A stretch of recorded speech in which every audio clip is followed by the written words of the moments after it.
Hi everyone. Thanks for joining us today. Christina Halstead will be hosting today's webinar. It's actually the first in two webinars she'll be giving us this week and next week.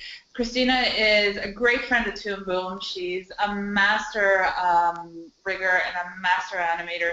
She's quite young. She's really, up and coming in the industry, and she's been an animator a professional animator for about 5 years. She's a freelancer who's really building up her career in LA, originally from the Detroit area. And she's basically been working for a lot of great independent studios on a lot of her own work, a lot of work for Toon. She's created some great demo packs for us as well, and we rely heavily on Christina and her expertise in Harmony and Storyboard Pro. Today's webinar will be heavily based in, obviously, Harmony and Storyboard Pro and rigging and all that fun stuff. And just one more note, so this webinar is being recorded and will be online within the next couple of days. And if you have any questions, there's a question section in GoToWebinar. You can type in your questions at any time, and we'll save the last 10 to 15 minutes for questions to Christina. And if we don't get the time to answer all the questions, you can always email us at webinars@toonboom.com, and we'll be able to answer your questions as quickly as possible. So I'm going to pass it over to Christina, and I just want to thank her again for agreeing to take part in this webinar and sharing her wealth of knowledge with all of us. No problem. Thanks. All right. Hi, everyone. This is Christina. And right now, I believe you can see this, but I've got my Storyboard Pro test file up. I'm going to explain a little bit about Storyboard Pro and what I have going on here and what you're looking at. So basically, I have about 11 seconds of animation, and this is the storyboard for that particular animation. And what you can see now is my camera view, which is basically, you can see the very thin black outline. That is where the viewing is. And if I go to stage view, you can see it pulls out a little bit, and you can see everything. You can see that thin black line right there. And so you can see everything that's going on inside that viewing area. And if I scroll through, you can actually hear a little bit of audio. I've got audio scrubbing. So let me go ahead and actually let this run through.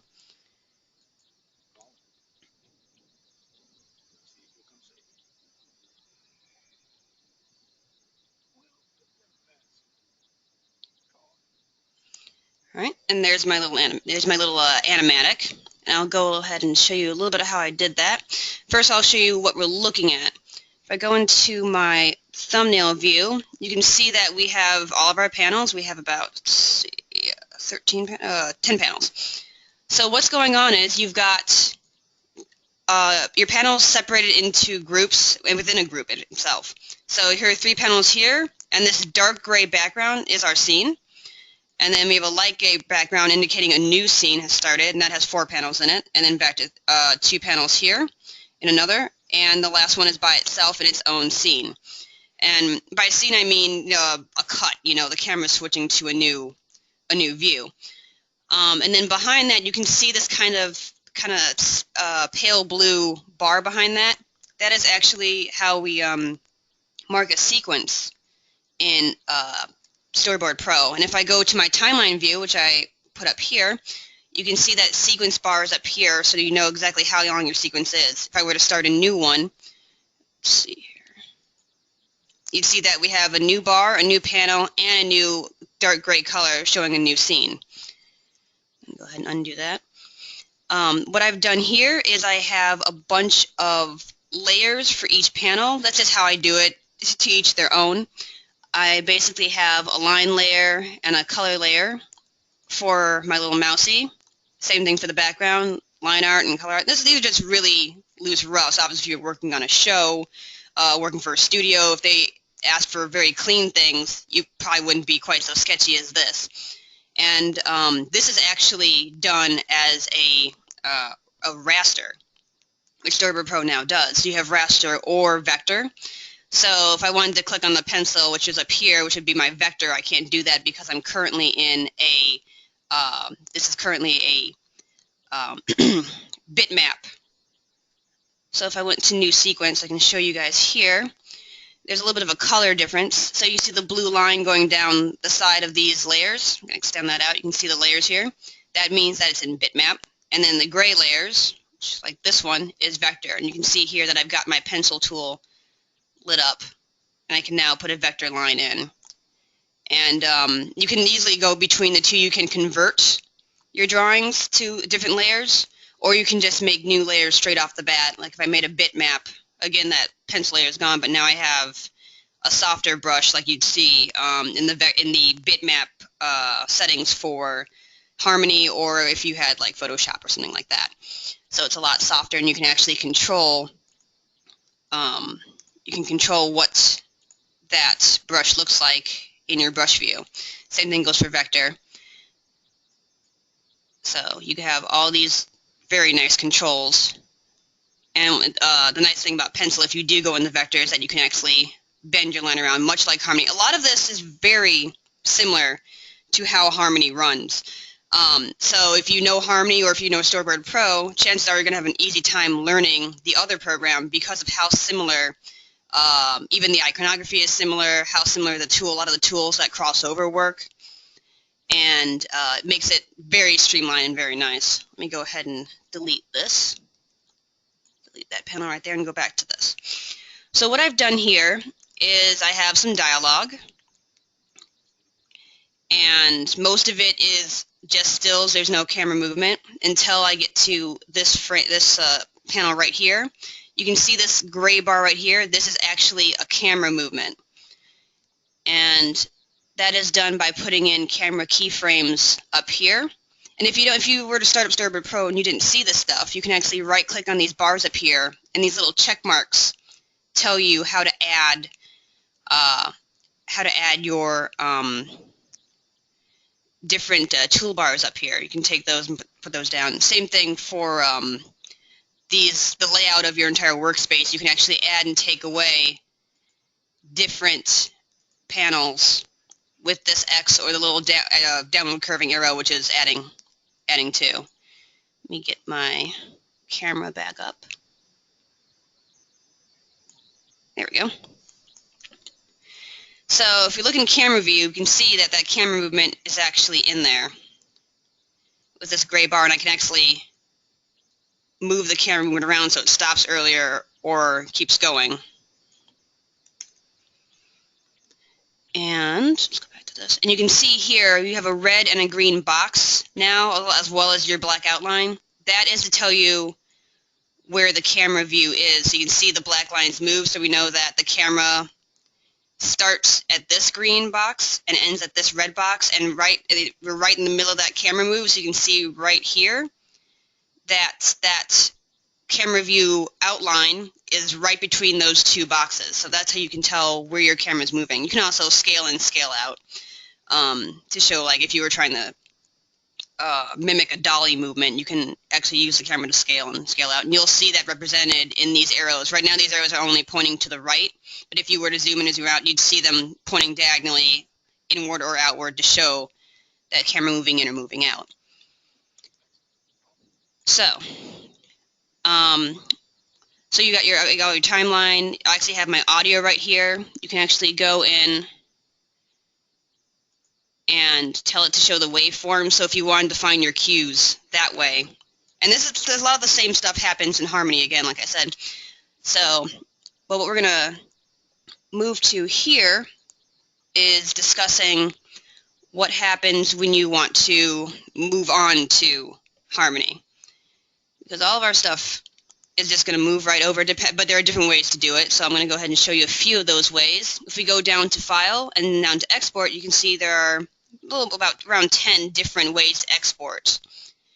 And I'll show you briefly just these two, bitmap and layout. They're important if you want to have your files not go directly into Harmony. If you wanted to have them go into a folder somewhere, the bitmap, let's see if I go into this.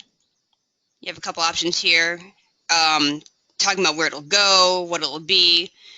You can make it Photoshop files, PNG, TGA, and you can tell it what to do, which scene to export. You can tell it, you can put your own scenes down or tell it to do a current panel, current scene. So if you were to export that, I believe I was on the second scene right here. If you were to export that in bitmap, what you would get would be the beginning of those two, panels. So if you have an animatic, bitmap will not show that movement. All it's going to show is the very beginning of those two panels. So if you have a camera movement that ends differently at the beginning of the panel, it's not going to show up. At least in this export, it won't. Another option we have, which is similar to bitmap, is layout. And a lot of the similar kind of selections to pick here. This is something you can go through, just kind of see which of these options will work best for what you're trying to do and what kind of export you're looking for. But the layout comes out differently. What the layout does is it takes each of your layers and brings them out as individual art pieces. So let's say any camera movements, that's not going to show up. So let's say I've got my snake outline here, and it's going to show up at the beginning of the scene as well. So you can see he's actually not in that frame, but you can still see the outline of where the camera is. So he's not even in there. There's his colors. Same thing for our owl character. So if you wanted to look at your layers separately and have them as JPEGs, that would be the way to do it. And there's a way to do this inside Harmony, which in my opinion goes a lot smoother. And I'm going to go and show you guys how that works right here. So export to Toon Boom. What we get, some of the same things, your path and what you're going to name your file. And then here's where it starts getting important to really see what you're clicking on here. Because if you have older versions of, well, now would be Harmony Essentials and Harmony Advanced, would be Animate Pro. So you have to make sure you would click that if you're using the old Animate Pro. I have to double check, actually, with Desi regarding if that is still a thing that happens with the new naming convention for Harmony, since we no longer use Animate Pro Studio. And then if you're exporting directly to Harmony, you have online or to database. This is referring to if you're using a standalone or you're using a version of Harmony that is connected to a server. So let's say you would use a database if this was going into, if you're at a studio and everything was everyone was interconnected and on their own network.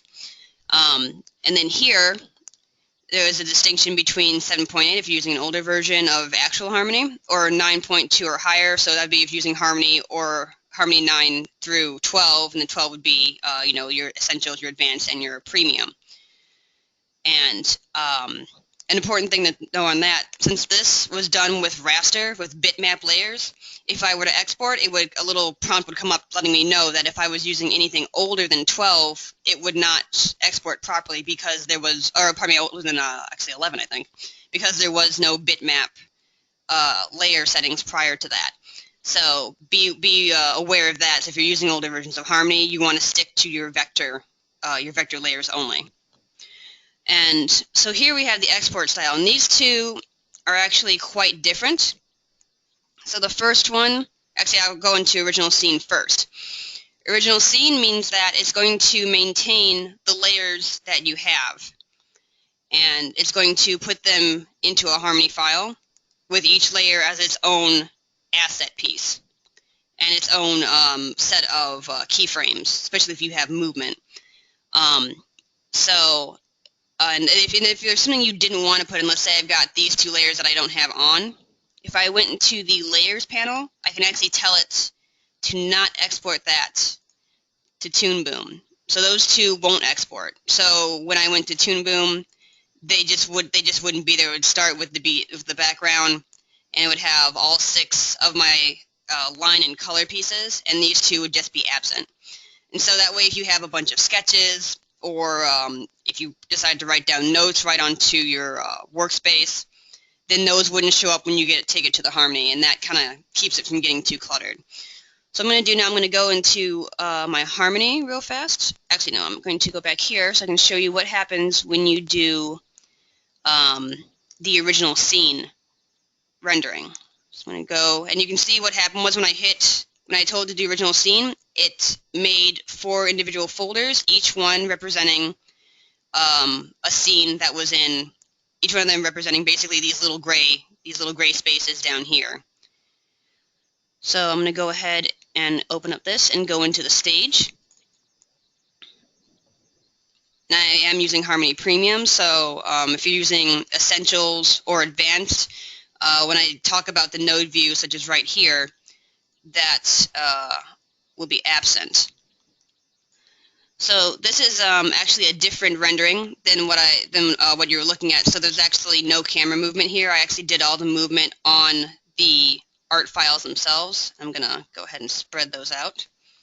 And for those of you who are unfamiliar with Harmony, this is what Harmony looks like, Harmony Premium, and this is what I use to do all my animation in. And it, like I said, goes directly from Storyboard Pro to this, and it's really handy. No middleman. So as you can see, I've got all of my assets right here.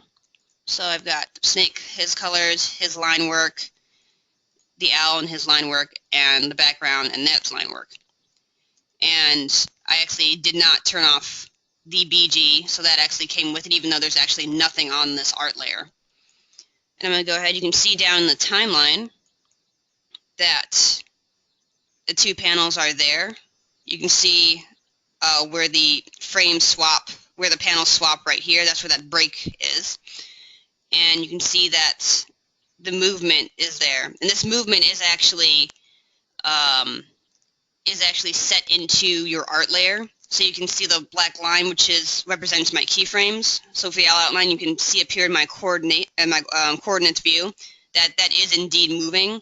And if I wanted to go ahead and change that up, if I wanted to switch how fast this owl left the shot, which you can see my camera view is returned, my little camera line, but if I wanted to change how fast this owl leaves the shot, I can actually go ahead and do that.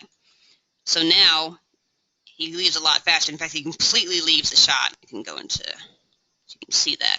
So if you wanted to go ahead and keep editing your storyboards after you exported it, then going to original scene would be a fantastic way of doing that. And you can also hear that my audio, which can be found up at the top for Harmony, in a Harmony timeline, that actually came with it and was cut off exactly where the storyboard was. And so original scene is really useful for that kind of thing. The other really useful Toon Boom export is the rendered animatic. Now this is different for, this works a little bit differently, whereas we had all of our layers come with us into Harmony. This time it's all going to be flattened out as it exports. So when you go into your scenes, that's what it came out as. So if I were to go ahead and export, go back here, let me close this out. No.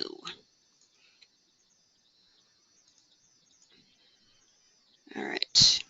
If I were to go into Animatic, it would do much like the original scene would do for export. It would export each scene individually into its own folder, resulting in each stage having its own, each scene having its very own stage. I'm going to pop into that real fast and show you what that looks like. Here we go. So now if we look over at our node view, we can see that instead of having all those layers, we just have one layer called Animatic. And so everything has been flattened down, and each of these frames represents, one frame in the timeline. And you can see that there is no keyframe anymore. There is no big giant panel. Each of these is its own frame. And if I wanted to edit where the snake was or anything like that, or any of the movements, I can't do that anymore because it's all been flattened down. Now this is useful for its own reason, because if you are done, you don't want to change anything in your animatic, you like the way it is, and you want to go straight to animation, this is a fantastic way to do that. And the other nice thing that doing the rendered animatic style is that you can actually change how much actually comes out of it. So if we were to say, if we decided that we didn't want to do it by scene, we wanted to have everything in one big animation without cutting it up in the scenes, we could do per selection if we had actually selected these using like Control A or Shift and then going to the end of it. Or you can do by sequence, which again, that's where that blue line really comes into play, because now we know exactly how long our sequence is. It's basically everything we have here, and I can tell it to go to sequence, and it would export that out. If I go, close this one out.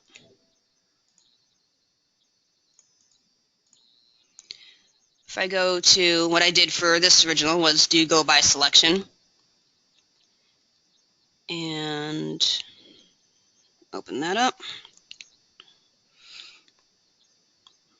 It's a bigger file because I actually do have my animation in there, and I will be discussing that momentarily. But you can see now that everything, all the animatic, goes all the way to the very end of the animation. And so this actually is a good way to introduce the next step, which is obviously you're going into your layouts and your animation. So I'm going to go ahead and actually turn off my animatic so you can see what actually the final animation did turn out as.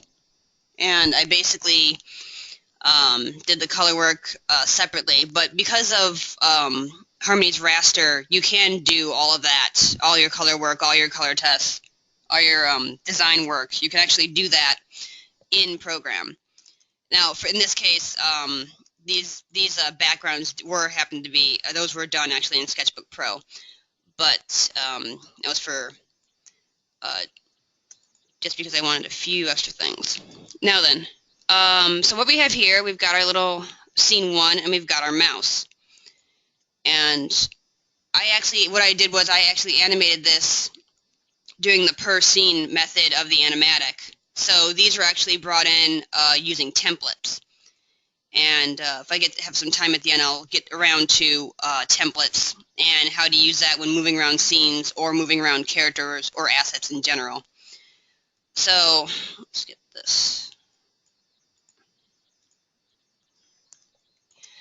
So the next step in your animation is trying to figure out how exactly you want to go about animating your characters. In this case, I made a rig.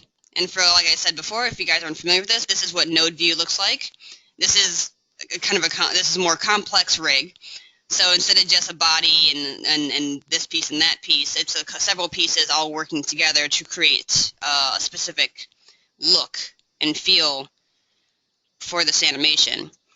I can actually click on some pieces. I'm going to turn that one off. You can see I've got the head and the body and the tail all working together to make the animation flow.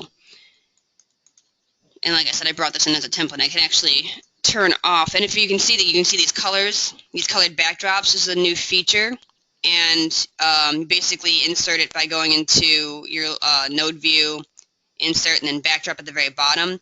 You can change the colors of these. You can change their size. You can actually have text inside the box. Really, really useful. Very, very handy when it comes to organizing your node view, and believe me, having an organized node view is really, really important. You can see the way I have it set up is I have all my art layers are actually on one line, and then everything kind of moves up from there or down. And so it looks complex, but once you really start experimenting and get a little bit, train yourself or take classes, you can see how I'm using different pieces of this to create the type of effect that I want. In this case, I'm going to get render out here. I used some clever rigging right here to actually have Harmony cast its own shadows. I didn't have to animate these shadows as it is. It was just a little trick of a rigging trick to actually have the pieces cast their own shadow. So it looks like the lighting is from behind the viewer. And it's pretty handy, as long as I don't destroy my computer. Right now, this is in render mode, so we're actually seeing it as it would come out rendering. Oops, I've done too much. I'm gonna let that render real fast. So, basically, there it goes. Just done rendering this, because this is actually a pretty happy file. I have all my scenes put into. There we go. There it is. So you can see how the shadow is actually following the mouse. And just to create depth for this particular scene, you can see it in the rendered view how there's a fuzziness about these foreground leaves that I put in here. That's another trick of rigging. All I did was put basically a blur effect on the leaves. And these are things you can kind of just pick up. Harmony has a wonderful library of all sorts of effects and rendering tricks and things like that that can help you to get the animation that you want. And both of these works both for hand-drawn frame by frame, or if you're using rigs, it doesn't matter. It'll work, you know, to get the effect that you're looking for. So there's that scene, and that's, like I said, what I did, because I knew there was a very limited amount of animation on this mouse. Let me turn the scrubbing off here. Because I knew it was a very limited amount, what I did was I chose to rig this mouse. So I didn't have to do a hand-drawn frame by frame. I actually saved that for a later part of the animation. Now I'll touch on that later about when to, if this is your own personal animation, if you're not working at a studio, or if you are working at a studio and trying to decide how to move your characters along and what animation style is best. I'll touch on that a little bit toward the end. So here's the next scene. Let me turn the animatic on. Actually, let me move the animatic over so you can see the animatic and the animation going at the same time. There we go. So let me go into my scene 2 grouping so I can turn off some of these effects and we can see the base animation a little more clearly. That's a nice thing about these backdrops. You can actually have a whole group selected and turn them off and on just by turning on and off the drop box itself. Super useful. All right, so here we can see this part of the animation. I'll scrub the audio just a little bit.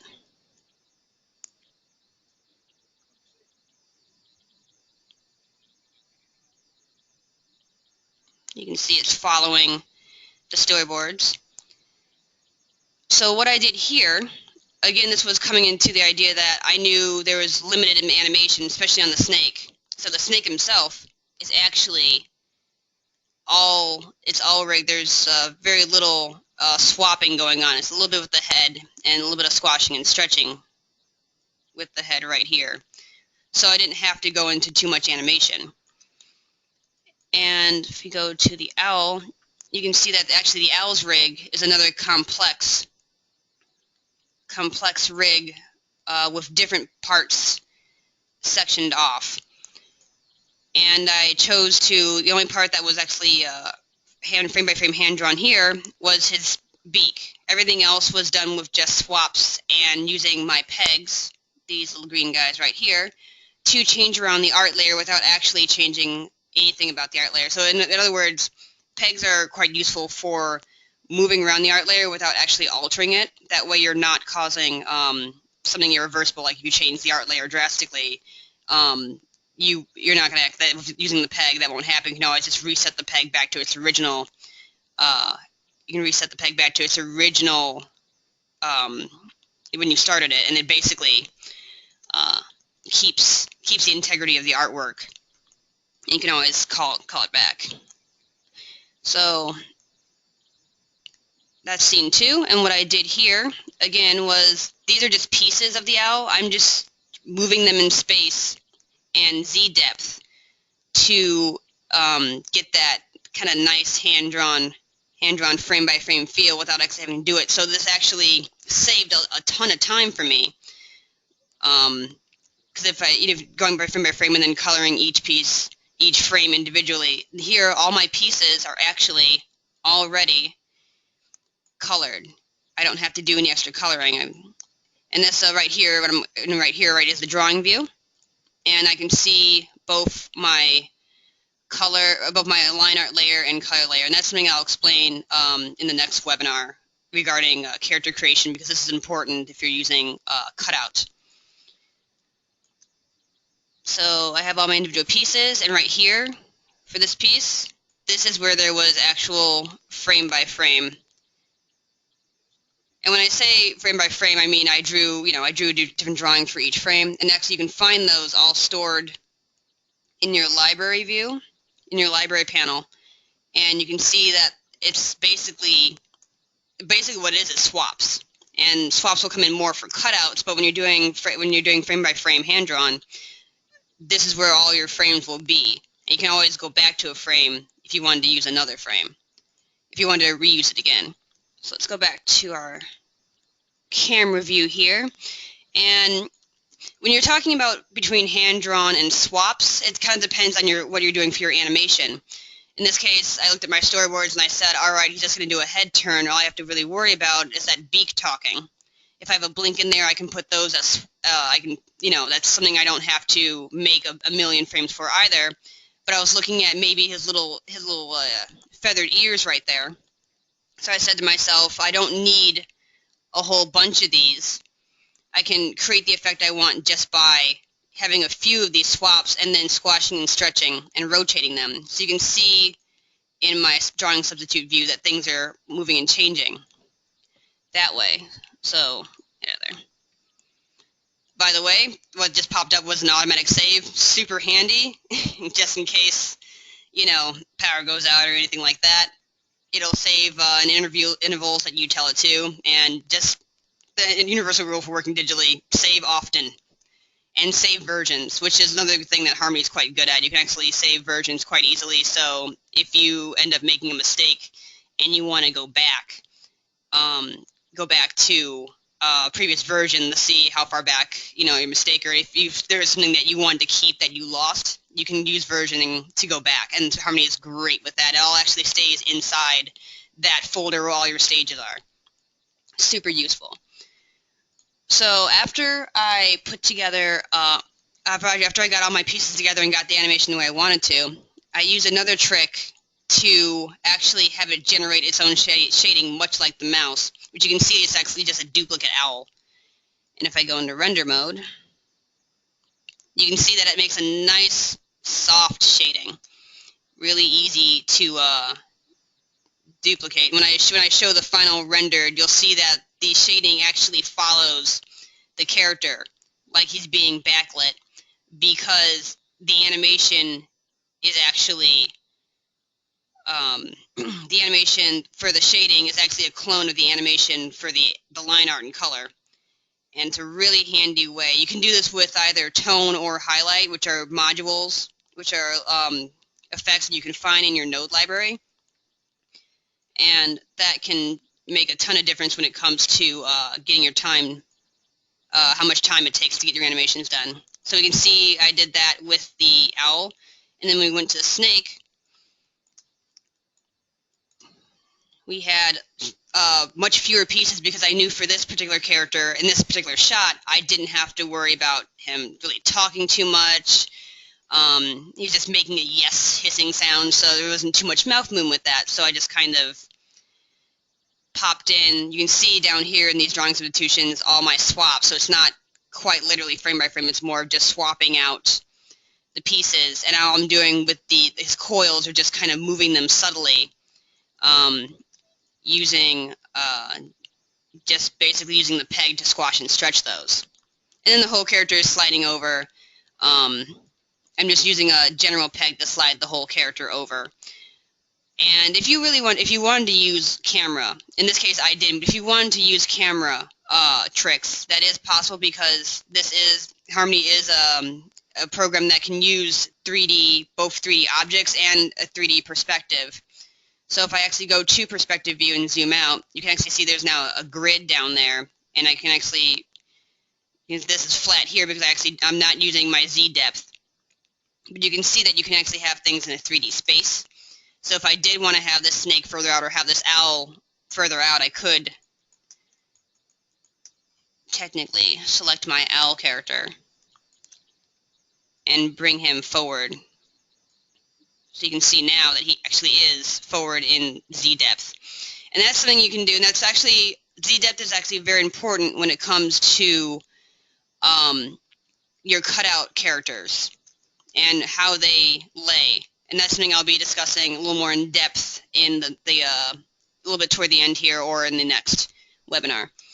So here we have, so this is the scene, and it ends up just like the animatic, where the camera kind of moves around, or I give the effect of the camera swinging around a little bit, and we see the snake coming into view, haloed by the opening in this tree hollow that I have this set in. So now we have the next scene. I'm going to go ahead and go into that grouping for the scene. I'm going to turn off the effects so it doesn't look, there we go. Again, so here was where all a huge chunk of dialogue was.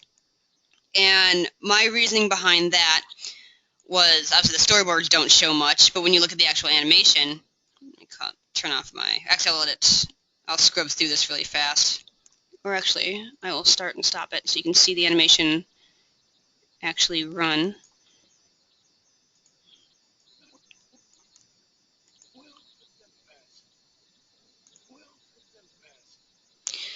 So my decision here was basically to make a hybrid rig. I knew that his body wasn't going to move a whole lot, but he had all this dialogue. And so we can see a basic character direction in the storyboards. And since I'm both animator and storyboard, I kind of took it in the way I had in my head. But obviously, whoopsies, back over there. But obviously, if you're doing animation, you're going to have to interpret what your storyboard artist has sent to you. And so I basically decided that I was going to make the head an actual hand-drawn, frame-by-frame hand-drawn. So while his body is nothing but cut-out pieces that I'm manipulating either with deformers, which I will discuss at the end, or any pegs, I knew that for the dialogue I was going to actually have to hand draw that. So you can see I have my line layer, and this was actually done using the pencil tool.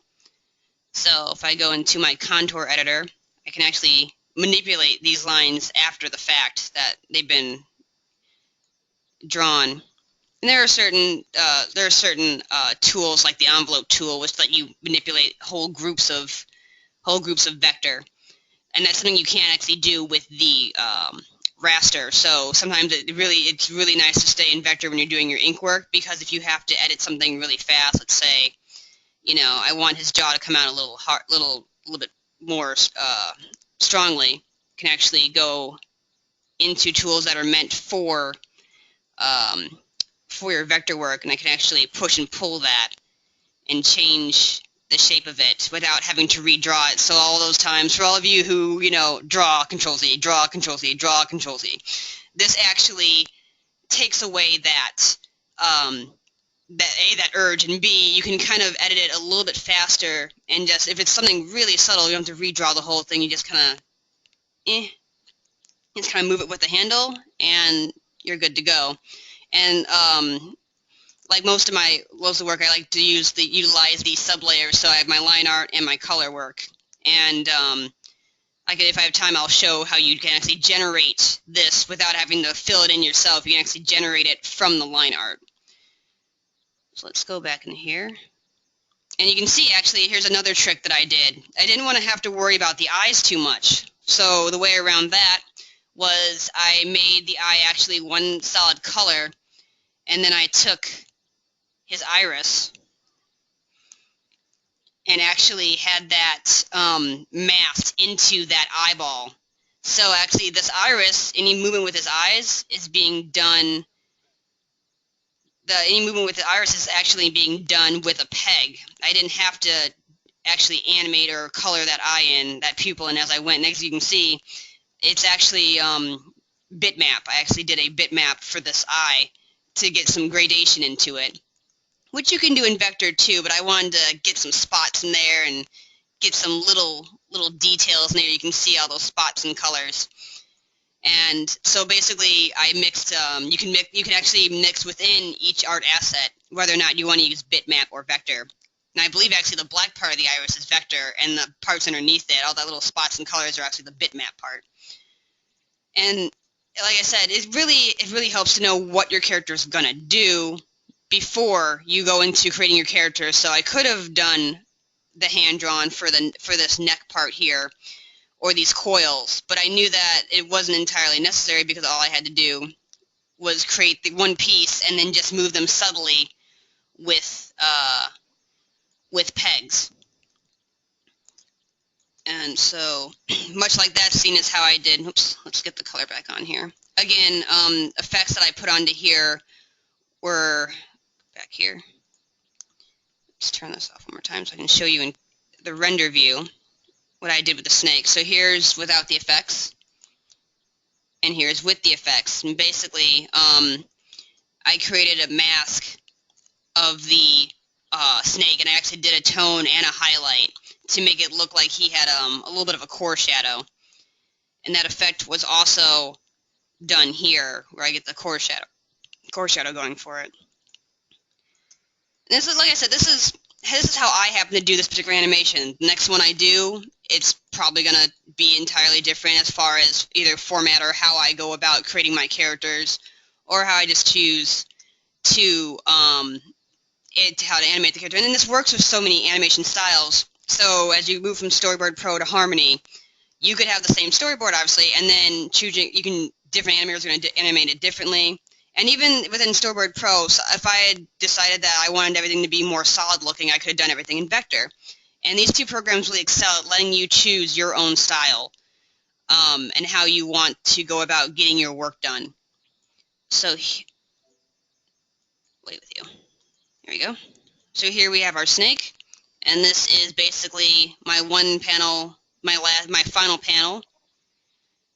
And I gave myself very little direction in storyboard, so it kind of was up to me how to finish this. I had an idea from the storyboard how to finish his look, and that's how I did it. And here you can really see that peg work using that eye as a mask, and using just a peg to make the eye move. So I didn't have to animate all those spots and colors. It's really useful when you want to, in this case, I do a lot of animal work, so if you've got a character that has a lot of patterning to it, this is a way you don't have to go drawing all those patterns, like for instance, like in the old days, like all that beautiful milk call animation for Shere Khan, that was hand drawn frame by frame, obviously, and that he had to draw those stripes in.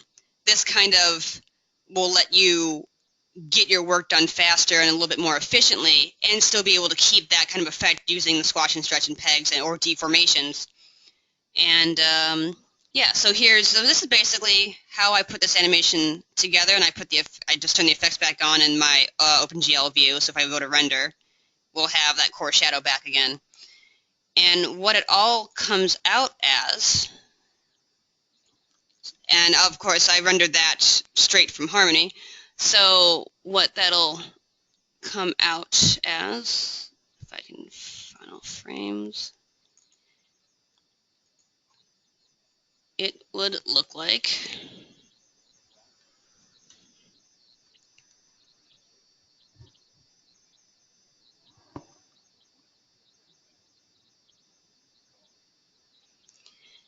and that's basically you render it out, and that's what you get. All the audio was already synced in because of the storyboards, and all I had to do was put the pieces together. I turned the animatic off, and away it went. Now, let's see, it's just about 11:45 for me here on the West Coast. Desi, do you want me to switch real fast to the rigs?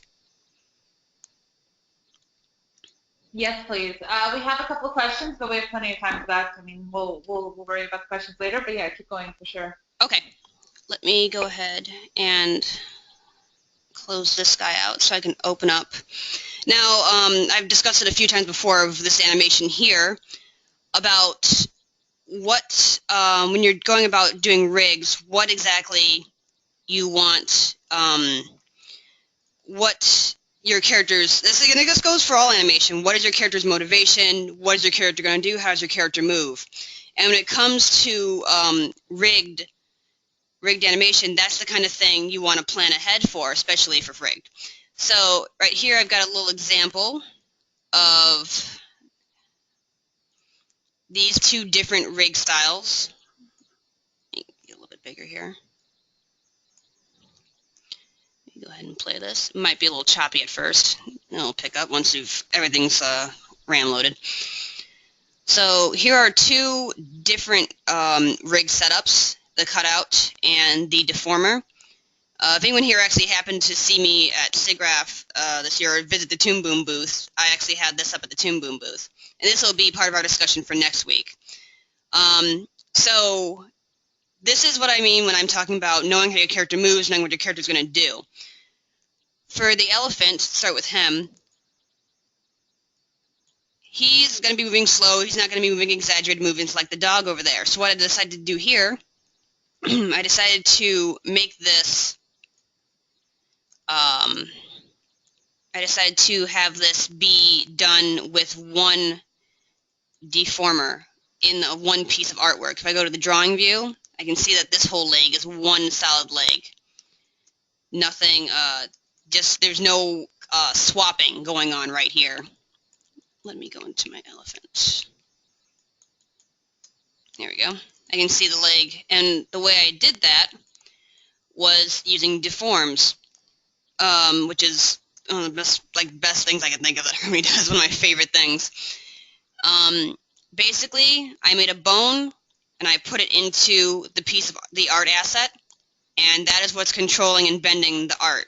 I knew that I wasn't going to be moving this leg too much, and because it's so thick, you have to be careful for any kind of breaking. It's good to know your rig's limit. So I knew because of what I was going to do for the movement, I wasn't going to have too much, so that's why I gave this particular character this kind of rig setup where I've got just simple bones in these legs.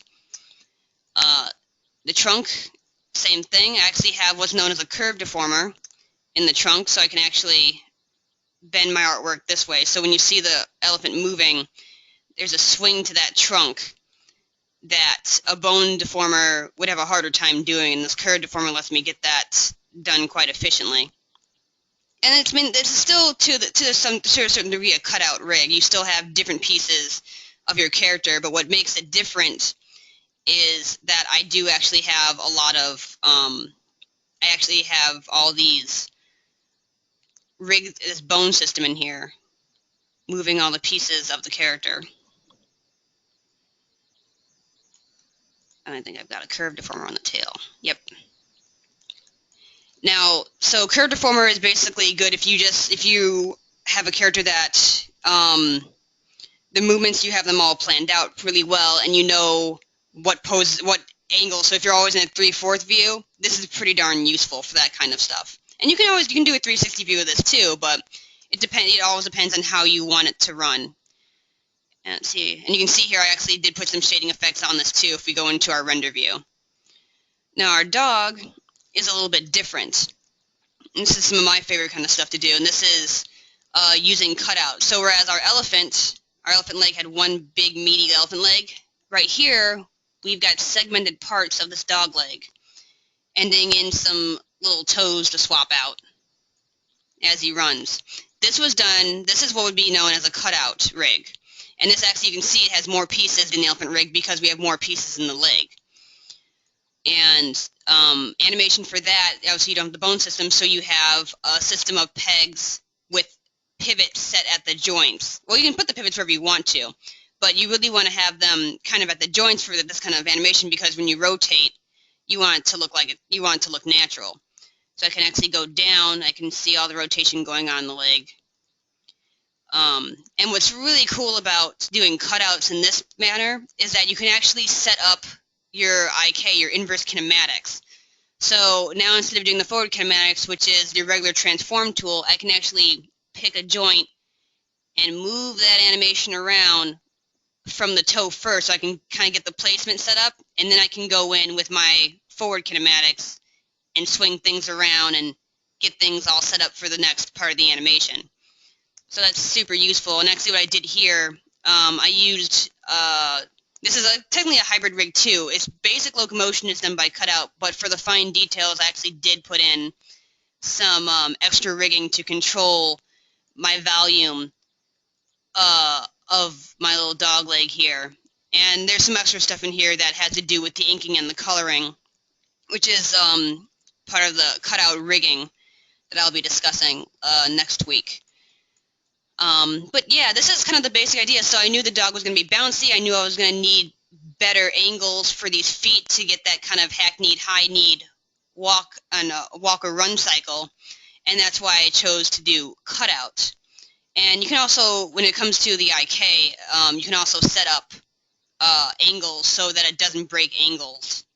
So it kind of stays at natural, so you don't have weird little bone breakage going on. And yeah, that's pretty much it for just the basic idea of how rigging works. And you saw the rigs that I put together in that full animation with the owl and the mouse and the snake, and how those are hybrids. You don't have to stick to just one rigging technique, unless, I mean, if you're doing your own stuff, if studio is looking for a certain style and they want a certain way, obviously. But even if you are, and if you are a studio, it's still the variety of ways you can put together a character, mixing your frame-by-frame hand-drawn with your deformations, with your cutout. It lends to really a high variety of character animation and quality, and also really picks up the speed on how fast you can do these things. And that's pretty much, I think, where we can end this and open it for questions. Great, thanks. So the first question actually is quite interesting. So Joe says, it looks like you tied down the color borders to your line layer on the snake. Is that something you can show quickly? Color borders. Does that mean, do you mean how I have the colors working with the line art? Actually, let me bring the chat up here so maybe I can see that. Yes. Okay. That's actually, I did mention that I would bring that up, so I will go ahead and do that. That is this awesome little system. Out of here. That's this awesome system that Harmony has put in place, or that Toon has put in place for Harmony, where you have what's called sublayers, and these are that's oopsies. Let me get my right thing selected here. There we go. It's basically what these guys, I have them right in the corner. As you'll learn if you when you start playing with Harmony, you can actually, your workspace is highly customizable. All the stuff I set up when you start Harmony for the first time, it'll look completely different. I have things set up where I want them for easy reach of my Cintiq or a mouse. So what we're talking about here is these guys. This is your art sublayer. You've got, in this case, I have an overlayer, a line layer, a color layer, and an underlayer, a layer. And this little thing here, and you got the eyeball. Actually, this little eyeball up here lets you have all layers on at once, or just one layer on at a time. How I went about making the color art. Let me see if I can. Let's see if I can. What I'll do is I'll just briefly delete the color, so you can see how I did that. Let me go in. I just won't save it. That's all. There we go. So now there is no color art. If I turn this line art layer off, I can have my line art, my color art, there's nothing there. What Harmony lets you do, if we go down here, is this little icon right here, and that's create color art from line layer. And all I have to do is basically, as I'm on that frame, I click that. If I go to my color art layer, now you can see these are strokes. These aren't actually lines. They don't exist. So if I were to render this out, you'd see nothing. These are basically contour lines, much like the pencil line, so I can actually bend these around and move them around. If I go to my line art layer and duplicate this, now you can see both the color layer and the line layer. If I go into my color view, I didn't actually touch too much on this, but I'll touch more on this next week. This is your color. And each of these is a palette for each individual character. I don't have to have one palette with all the colors in one area. I can actually separate my palettes out. And that makes it easy if you wanted to have like a day-night coloration. You can actually duplicate palettes and change them subtly, so you don't have to recolor things for a different colored scene.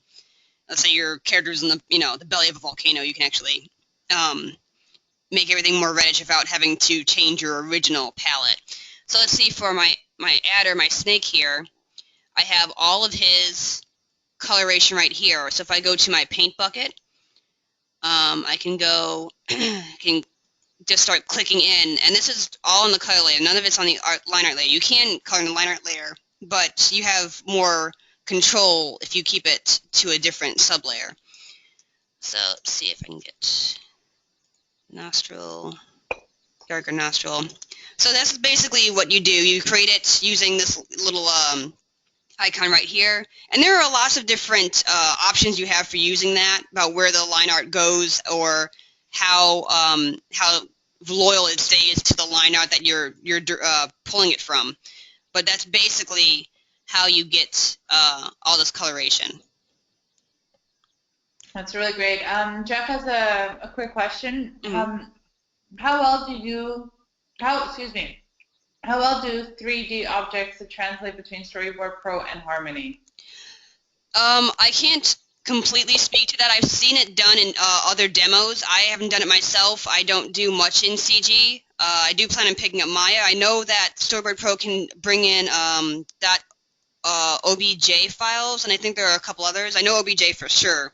But basically, I think I saw this on a storyboard thing for Jake and the Neverland Pirates.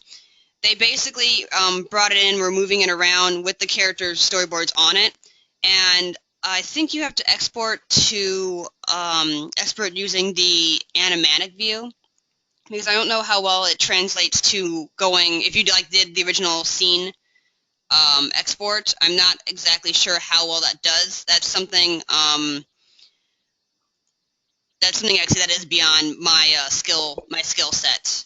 I stick mostly with the hand drawn, the 2D flat drawing only. But it can be, you can bring CG elements into Harmony, and you can bring them into Storyboard Pro. But yeah, I can't quite answer the export part of that. Cool, thanks. So we have time for one more question. So it's about the dog character that you were showing before. Sure. So the question is, was it created, designed in Toon Boom? If yes, so how were you able to create the dark spots on it and make it look so clean? Did you use gradients? This, I believe this is actually a bitmap. Let me see if I can find it in his... Yes, okay, so what I did here, this is basically, if I go to the actual drawing and get all these, there we go, all the elephants in there. Let me turn off the elephant here, one moment. Where are you, elephant? There you are. Just turn you off. It may or may not work. No? Okay, well, let's ignore the elephant in the background for now. What I did here was, if I can get my piece back up. One moment, sorry about this. There we go. Okay. Now we're in the right place. So basically, but I know why I can't select that. There we go. This is actually, it's masked in, and it masked in Harmony's cutter.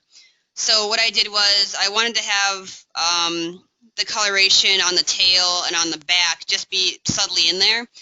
This is what I was talking about when I was talking about patterns for characters like stripes or spots. I basically masked it into the body by using the cutter. One port, this matte port, basically tells me what the mask is, and the port that is being cuttered or masked goes into this right port. And so what comes out is it's actually just literally being cut off by the dog's body. So if I were to go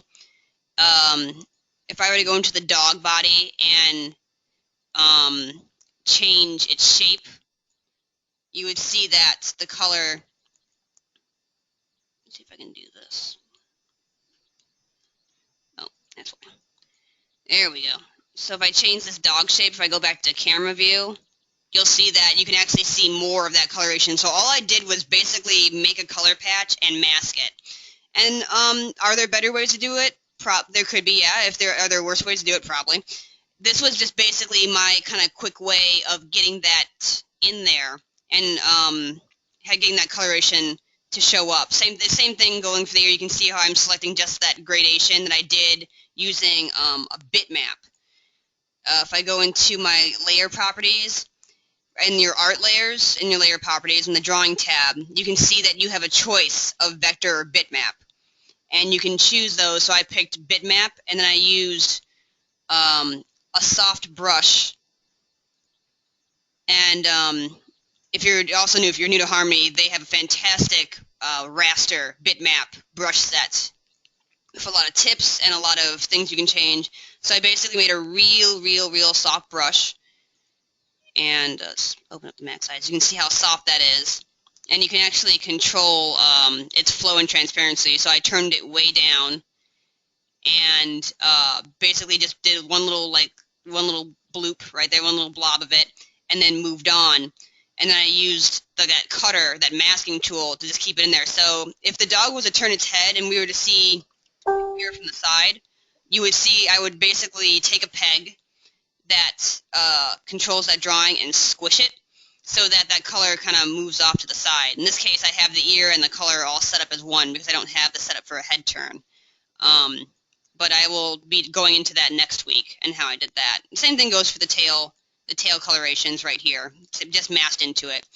The foot itself is one solid color, but the break in its ankle, that was done using shading within the actual layer.